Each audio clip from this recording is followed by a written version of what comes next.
The Welding Federation TWF is gearing up for its first annual assembly and international conference scheduled for Cairo, Egypt from March 14 to 17, 2022 under the theme Welding and Allied Processes Blueprint Africa. I am Dr. Yota Fomba, General Manager of the Inspectorate Cameroon, TWF Council Representative for Cameroon.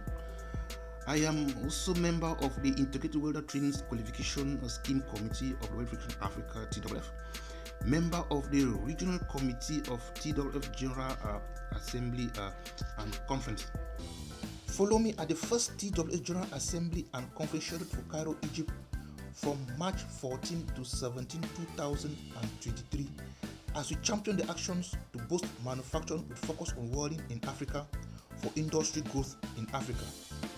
Manufactured products must be safe and offer satisfaction, quality. They must be manufactured to the approved standards by qualified personnel.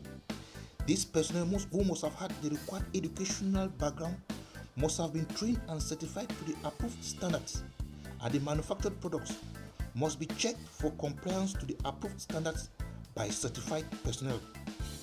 Join TWF and a series of experts, professionals, engineers, scientists, and stakeholders of manufacturing and welding to make this a reality in Africa and beyond for industry growth in Africa.